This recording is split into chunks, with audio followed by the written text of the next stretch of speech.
আজকেও আমি সকাল সকাল রেডি হয়ে বেরিয়ে গেছি, কারণ সবজি বাজার করতে যাব। আমি একজন পাইকার। তো যাই হোক, ঘর থেকে বেরিয়ে নিয়ে বাস পাই গেছি অলরেডি। আর আজকে বেশি বাসে ভিড় নেই, একদম ফাঁকা, কারণ বেশি বাসও চলে নাই, গুনে গুনে বাস চলছে। তো ড্রাইভারের পাশে এসে আমি বসেছি এইখানে, আর দু সাইডের ভিউটা দেখতে দেখতে যাচ্ছি। তো বন্ধুরা, পুরুলিয়া বাস স্ট্যান্ডে যাই আমি নামি গেলি, আর দেখলাম যে একদম বাস স্ট্যান্ড একদম ফাঁকা, বেশি লোকজনও নাই। তারপরে বন্ধুরা আমি চলে গেলি সবজি বাজার। আর সবজি বাজারে দেখতে পেলি রবীন্দাকে, সবজি কিনতে এসছে। তো এই যে আলু দেখছে, কারণ ইয়ার নিজস্ব গাড়ি আছে, আলু বস্তা নিয়ে যাবে হাটে বিক্রি করে, আলু পেঁয়াজ আদা রসুন লঙ্কা এইসব। তো আমিও আর কি সবজি বাজার করছি। আর আজকে খুব রোদ দিচ্ছে, তার সঙ্গে আমি একটা থলি মাল কিনে নিয়েছি, আর একটা থলি ফাঁকাই আছে।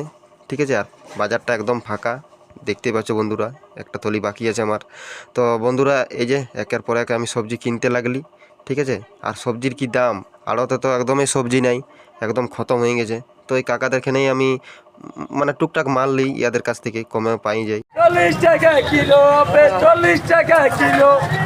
সবজি কেনার পর বন্ধুরা আমি বাস স্ট্যান্ডে যাই, দেখছি যে আমাদের লাইনের একটা বাস নাই। যা, মাথা তো আমার ঘুরিয়ে গেল একবারেই, আর গরমে পুরা ঘামিয়ে যাচ্ছি, কী করবো এবারে।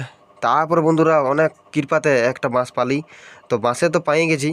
তো তারপর আমার খিদে লাগছে, তো দুটো সিঙ্গাড়া নিলি গরম গরম, খাতে খাতে আজকের মিনি ব্লগটা এখানে শেষ করলি। বাস।